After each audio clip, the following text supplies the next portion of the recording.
Welcome to Pioneers in Payments, where payments experts share their insights. Now, here's our host, Donna Blum. Hello, everyone, and welcome to this edition of Pioneers in Payments. Today, it's my pleasure to speak with Allen Kopelman with Nationwide Payment Systems. Welcome, Allen. Thank you. Thank you for having me on the show today. Well, very glad you were able to join us today. I'm really looking forward to just hearing some of your insights about all that's happening in the payments industry. But before we dive into that, Allen, would you mind sharing a little bit with our audience about who you are and your background in payments, and then also what you do there at Nationwide Payment Systems, and like to hear about your podcast as well?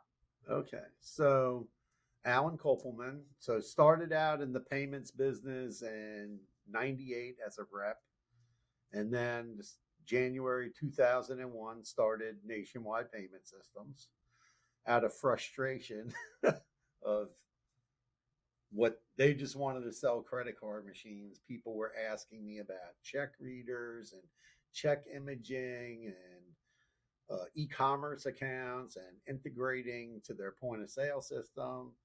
You needed this VAR sheet. I had no idea what that was. And luckily, I walked into a local place where we would get our equipment from. And the person there, Riyadh, who later founded JR's POS Depot. I don't know if you know Riyadh. And he gave me my first copy of the green sheet. So now, fast forward, I write in the green sheet. And so I've been writing, this is my second year doing the column Street Smarts. And I enjoy doing that and sharing my knowledge with other people in the industry, MLS, the salespeople, ISOs, agent offices. Everybody can get my take on what's happening and what I think about. Some of it's, I wouldn't say it's out there, but it's pretty forward thinking. And I started my podcast, B2B Vault. It's taken many turns this way, that way. This past year, we started interviewing business owners and business leaders and all different types of businesses that would interest other business owners to hear about. So that's been pretty interesting. Everything from AI companies, software companies, marketing, SEO, a whole variety of subject matter. Today I interviewed somebody about business funding. I've interviewed Roger McNamara from Visa about B2B payments 2 times. A lot of different subject matter. So that's been enjoyable. And this is a great business and I enjoy it, and it's rapidly changing. So you got to keep up. That's right. And that's one of the reasons why we started this podcast, was to talk with pioneers in the industry about where the industry is heading, and to really kind of distill all that's happening in the industry, kind of boil it down to, the top trends, opportunities, those kinds of things, to help people kind of navigate this very quickly moving industry. Lots of innovation, lots of disruption. Sometimes I would imagine folks have a little bit of that deer in the headlights feeling, what to do next. But that's why we're here having these conversations, is to kind of help people navigate. So I wanted to start off with my first question. Okay. With all that's happening in the industry today, what would you say is the most, and I'm talking about the payments industry specifically, what would you say is the most notable trend? Well, my 2 favorite subjects about this kind of tie together, but one, they both go together, but it's 2 separate subjects. One is agnostic versus non-agnostic software, and then also included in that is who is antagonistic towards the agent and ISO community. And then paired with that is, and this is a very huge trend, is software is the new ISO. because I see that software, and both of those subjects have to do with software. Software is the driving force behind business owners, merchants, making decisions today. So they're not necessarily shopping. Some people are shopping around for, rate shopping for the cheapest rate and the free machine. But the other more savvy business owners are saying, hey, technology has gotten cheaper. A point of sale system that when it goes in a restaurant doesn't have to be $30,000 or $40,000 anymore. There are programs, hardware and software as a service. So, and as agents and ISOs, you have to choose your partners wisely. And, with all these software, because software is such a driver, we've seen ISOs buy up point of sale systems. When they buy up point of sale systems, they are no longer agnostic. Whoever bought it starts signing up all the merchants for payments, so you lose your residual. I call that the great residual robbery. It's not. I laugh about it, but it probably cost me about $50,000 a month in residual that was robbed. Anybody who's been in the business more than 10 years has definitely seen that hit when a software company gets bought up, and then boom, all your clients are gone. And, software is the new ISO. And I think we're going to see a lot of ISOs. I see a lot of ISOs building their own gateway now, or white labeling gateways, because when we see our two biggest partners, NMI and Authorize.net, both starting to sell credit card processing, that becomes a threat, forcing everybody to come up with their own virtual terminal, their own mobile devices, and things like that. And that's just a huge trend, and I think it's going to continue. And I think agents need to start really thinking about not selling agnostic solutions. Okay, so one example would be when Lightspeed, they bought up a few companies, and then they got their PE round, which was insane amount of money. The first thing that happened is they did not care that we had a contract with them. That company, I was told that company is no longer in existence. And they basically they did the fastest residual robbery of all time. They literally must have had all the devices ready. They just sent the links out to all their merchants. Click here, sign up for our credit card processing, or you're paying $400 a month or 50 basis points, whichever is greater. So we had maybe 2 merchants that stayed with us because they had CBD in their store, and they use Stripe, so that no CBD. So, but other than that, they stole about 20 merchants. And the other big robbery was when all the restaurant software was bought up by Shift4, and they just started picking off the clients.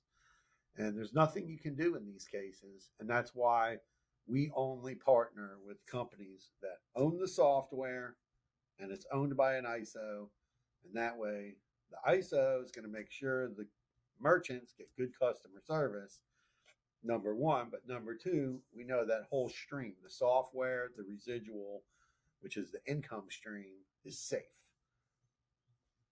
That's, it's super important. And agnostic software, so anybody can tell me today, oh, we're agnostic, we're going to stay agnostic. I go, yeah, you can tell me that, but from a standpoint of the minute you bring in an investor, they're going to be like, you need to monetize payments to make this company 10x, and they're going to do it. And people argue with me about this all the time. No, agnostic. I'm like, no, you haven't been hurt enough financially to know. Right. Yeah. So, and I would think that software is truly what's going to make those relationships stickier, right? And oh yeah. And distinguish you from all the other providers out there that are offering essentially a commodity, something. they're all offering the same thing. And obviously there is a lot of room for larger fish to come in and eat up the smaller fish, unless you do have proprietary software or you're doing things differently. So yeah, that makes sense to me. Yeah, and you have to look at also like the Toast model, hardware and software as a service. We work with a couple of companies who that's what they believe in, hardware and software as a service. So they either make their hardware really cheap so that and then a SaaS, a monthly SaaS fee, or it's just hardware and software as a service so that if you put it in like the restaurant software we offer, if anything wears out, breaks, the register goes kaput, they just call customer service and they get shipped out a new unit. And that, business, ISOs need to start thinking about, software over terminals. And I think it's a trend that I've seen trending for a couple of years now. And I don't think it's going to stop. Yeah, I tend to agree with you on that. So let's talk now about what you perceive the greatest opportunity for organizations that process payments to be. The biggest opportunity today is embedded payments. So when I look across our industry, I remember in the early 2000s, Stripe, PayPal, Square started hitting hit our radar, and everybody said, oh, blah, blah, blah, don't worry about that. But some of the moves that they've made over the last few years, and then you see that being copied. And I'll say one thing, embedded finance. And I'm not talking about just having something in your portal so somebody can get loans. Yeah, there's a few ISOs already doing that. But I'm talking about full embedded finance, getting them a credit card, payroll. The banking, I'm never gonna believe internet banking is good for SMB businesses or big businesses. I don't think that's going to be a huge factor for a very long time, because we would need open banking to make it actually work better. But I think embedded finance, any companies who don't have I have meetings with ISOs that I do business with, and they go, what's the number one thing you need? I tell them embedded finance. That's the difference between your merchant staying and leaving. Seriously. If you have loans, and I can tell you, I talk to merchants, they're on Stripe. Well, we'd love to leave, but we owe them 40 grand. We'd love to leave, we owe 80 grand. The same thing. I've heard it from merchants who are with Square, the same thing. Or Square's doing our payroll. Can you do our payroll? And these are things that tie people together. Same thing. Software ties you to the merchant. So if you sell somebody a software product, they're not ripping it out and running to the next guy who can bring a terminal into their business. They're a terminal. They don't want a terminal. They want their software. They're not going to process on the side. They want it all integrated. So embedded finance is a huge opportunity for the ISOs. I wrote an article about it. I call it "It's Time to Go Fintech." Okay, well, we might have to include a link to your article in our description on this video. Okay. All right. Okay, so that's the greatest opportunity. What would you say is the biggest challenge for organizations that process payments? Biggest challenge that if you're going to buy software, which some companies are starting to do or develop software, you have got to figure out a couple of things.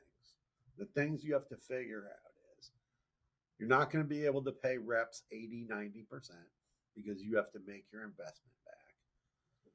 That's number one. Number two, onboarding and implementation. You really have to think through, how are you going to onboard? It's easy. I sell it. It's signed, sealed, delivered, boom, that merchant account is approved. Bam. Now you have to implement You have to get their menu, you have to get their inventory, whatever that is. You have to have an implementation plan and training videos. If you don't, so you have to really think about this and through all these steps. And then, okay, well, who's going to install this software? Now, I'll take less money because you're going to install the software. You're going to deal with all the menus. I don't want to learn 10 different kinds of software. Nobody can do that. That's where I see a lot of shops fail. They're selling Clover, Poslevu, whatever, Revel, this thing, that thing. Next thing you know, they're selling 5, 6, 7, 8 kinds of software. You can't learn all of that. Your help desk can't handle it. You got to sell one thing. But the ISOs need to think about this. Oh, I have to implement. Because if you do implementation correctly, I talked to somebody who had a software company. I was doing some consulting with them. And I said, oh, how's your sales and your signups and everything? Boom, boom, boom. Where's the gap, right? So they said, oh, we'll get 10 leads in. Out of 10 leads, we'll get 4 or 5 demos. And then out of 4 or 5 demos, we'll sign up 2 people. The problem is we have a 20% activation rate. That's not good. So that means out of 10 people you sign up, 2 are activating. So we talked about you have to get better at that. And also merchants need to have skin in the game. You can't just give everything away for free. So, sign up fees, setup charge. Then the merchant, they instituted that. The guy calls me back on the phone 2 weeks later. Wow, it's really working. These people are calling us. When are we doing the install? When are you doing it? We want it installed. So you have to figure that out, your whole implementation process. On the backside, customer service is customer service. Software, if you're doing correct implementation on the front end, you're not getting 100 phone calls a day. The merchant is trained, the menu's in there properly, everything is tested, boom, boom, boom, boom, boom. As long as you're not rushing to do everything, and it's all done right, then you don't have problems. And on the backside, you're getting less phone calls. Right. And I was just thinking, you really only have one chance to make a first impression, right? So you want to make sure you do diligence, that everything is all the ducks are in a row for a very successful and on-time implementation, that the training is top notch, and that you've thought through all the possible glitches, right? So that you don't have customers experiencing those problems and calling in, merchants Yeah, calling and we've done large restaurants where we're putting in 20 stations, 10 stations. These are places doing $1 million, $2 million, $500,000 a month. Yeah, there's going to be some hiccups. And on bigger places, the company we work with sends somebody out to the location, unless they opted for a remote install because they needed it done quicker than our schedule. But then we do a recap at the end of the day. What went wrong? Okay, tomorrow morning at 8:30, you need to have your whole staff here because we identified 3 things they don't understand how to do. And we train them, boom, we're done. So that, but if we just hold the merchant and the reps know, like they go to the implementation meeting. I don't attend them all, but they do. They go to their implementation meetings and making sure the customer's doing what's need to be done. The place is wired. They have electricity where it needs to go. Boom, boom, boom, boom, boom. Yeah, that makes sense. The devil is in the details. Well, definitely. If you do it, if you implement correctly, then you're not going to have people complaining. You're not going to get phone calls in the middle of the night because everything is going to run smooth. Yeah. Yeah. What's the saying? If you fail to plan, you're planning to fail. So do all the planning well in advance. Yeah, you have to have a good plan, and if you have a good plan, and listen, you can't just say, oh, I'll get a Clover, boom, boom, boom, and then you're going to program a menu. Do you know how to program menus? Do you know how to do all that? I mean, I don't even want to learn. We attempted to do that, and it was always super, super time consuming. The clients were always calling. Somebody would be at the location for a week. I was like, we have to stop doing this. We need a better product, and we need a product that actually has an implementation plan and an implementation team that can help us implement the product. Okay, we make a little less money, but now we have happier customers and bigger customers, because there's no way we would be able to install a 20 station nightclub. Yeah, that makes sense. Well, I'm always filled with cliches. So, you have to spend money to make money, right? So, you hiring those professionals to handle the implementation, to do it right the first time, is actually going to make you way more money in the long term. So, Right. And they have, and we make sure the merchant has skin in the game because they're paying a setup fee. And the ISO has skin in the game because they're getting part of the residual. So they want it to be successful, because that's what makes it success. That's what makes it all successful, because you're creating this, everybody's got skin in the game. Because if you're just selling an agnostic product, the agnostic company, they don't have any skin in the game. So they don't care about helping you. That's the problem. yeah, that makes a lot of sense. Yeah. So, Alan, we've talked a little bit about, kind of your perspectives on what's happening in the industry. I do want to make sure, though, that our audience knows a little bit more about, how they can get in touch with you. You mentioned that you've provided some consulting services, and maybe you could share a little bit more about that as well. Okay. So you can get in touch with me. Just go to nationwidepaymentsystems.com. I have my appointment calendar up there. You can also look at allenkopelman.com, my own website. But the podcast is there. There's a blog. I write in the green sheet.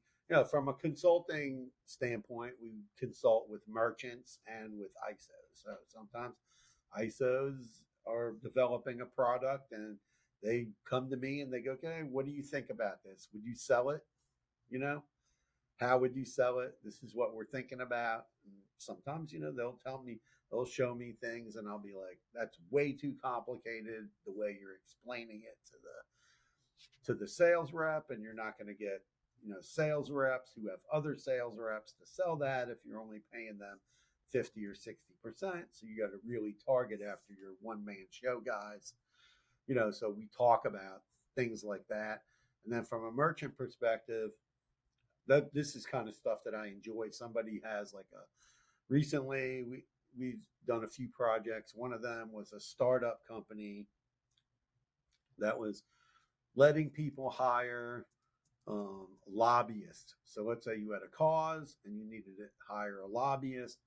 Instead of one person paying for the lobbyist, you can go to this company and then you can have your whole HOA or your whole community pitch in all the money you need to hire the lobbyist. And we had to go through, we had to have several meetings, not only with the merchant, but with the bank, and talk to them about what kind of security do they need. The sites need to be geo-fenced so that we don't have foreign money coming in and things like that. So those type of things. And, that make people putting the causes up, or whatever you want to call it, the project up, that you use some kind of software to identify them, facial recognition, driver's license. So, different things like that. And I met today with a compliance company, and they have a new compliance product that can help all different kinds of merchants that they're getting ready to launch. And I'm going to be one of the test users for that. And it's really interesting because, you get, we've heard of Legit Script, and they do the pharmacies, right? But then when it comes to other things like CBD and hemp and kratom and nutraceutical products, there's not real, besides just, ISOs having people sit there and read the whole website, right? Or using G2 or some other tools to scan the website. There's not really a tool. They've developed, I don't want to say the name because it's a startup thing. So they developed a tool that can scan the whole site see what's wrong on the site, because many times merchants don't have privacy policies, terms and conditions, return, refund policies. So we consult with people over all these kind of things, and then even chargebacks.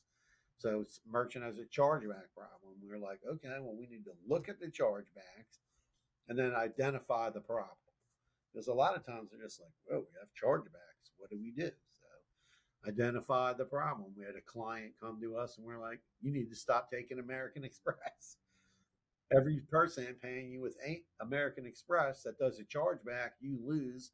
And we took all their sales minus the chargebacks. We're like, yeah, 8 out of 10 people are butchering you. And it's, anything involving just a straight up service, like a consulting service or coaching and things like that. Even moving, American Express is super tough on services. So if the cardholder doesn't like the service, it could result in a chargeback. Yeah, that's true. And it's, we try to work with merchants, and explain, okay, or somebody just has getting a lot of chargebacks. Okay, maybe you need to, instead of you doing all this stuff, have a chargeback service perform all of these. Send all the paperwork in for you and all that. And that's kind of like the approach that we take to give them, or maybe you need to do RDR instead of fighting $5 chargebacks and stop letting people on your platform. Let's meet with your IT people and see how we can blacklist all the, we found people like that they have abusers, right? So the person's coming to their site multiple times, spending $5, $10, and then doing chargebacks. And it's the same card holder, same IP address. Okay. Block this person. Right. There's a trend here. Well, yeah, there's a trend. So you have to figure out like what those trends are, or teaching people that never had an e-commerce business. Okay, you're selling cigars. Somebody orders 5 humidors. Do you think that's a real order, or is it a good possibility you're about to get scammed? They go, I don't know. No, okay, well, check the address. Is it going to a UPS store or something like that? You're probably about to get scammed out of 5 humidors. So, merchant, all the old scams that used to go on, the freight forwarder scam, that's one that was in the beginning of time when I first started in this business, where people would order stuff and then say a freight company's coming to pick it up. Well, your stuff's going to be gone, and you're going to get a charge back. And those are popping up again. So you have to be really careful where you're shipping goods to. And people make mistakes in the checkout procedures and put in the wrong city or the wrong state. You have to go in and void the transaction, contact the customer, say do it again, and make sure they do it right so that you don't get scammed. We had somebody that got scammed on that. I had like 2 or 3 merchants that happened to. The person put, the wrong state. They put the right city, the right zip code, and then the state, they put a different state than they were in. They were in Arizona, they put Iowa, or they put New York. And they did it on purpose because they just know how address verification works. It's checking the address and the zip code. It's not matched. It doesn't check the state. You never thought about that, right? Never thought about that. No. Yeah, well, no. some scammer has, because we've seen that scam about 3 times in the last couple of months. Well, I would imagine having, for a merchant to have the option of coming to you and saying, okay, here's what we're experiencing. We're having some problems here. And your kind of breadth of and depth of knowledge, you've seen scams, you know what perpetrators are out there doing, you can identify trends, just kind of helping them to make sense of what they're seeing and then to remedy the situation. I just think it's so important to seek wise counsel, right? And you can't know all of this stuff yourself. You have to rely on others who, who've seen it. And I bring in experts sometimes. So I know somebody who's like a certified consultant, like with Visa, right? They have some ranking with Visa. And we'll bring them in, and say, hey, it's a friend of mine. I say, can you help me out with this? What do you think about this from a compliance standpoint? How can this merchant become compliant? And they'll spend 10 or 15 minutes and we'll figure it out. So those are the kind of things that you have to do sometimes. Yeah, great. Well, so if you're a merchant and you're watching and you're having some issues, especially with chargebacks, and you don't know how to get a handle on it, I recommend calling Allen, getting some advice from him. Well, Allen, I just want to thank you so much for all of the wisdom that you shared here today, for taking the time out of your busy schedule to be on the podcast. And I want to thank everybody for watching too. Thanks for joining us.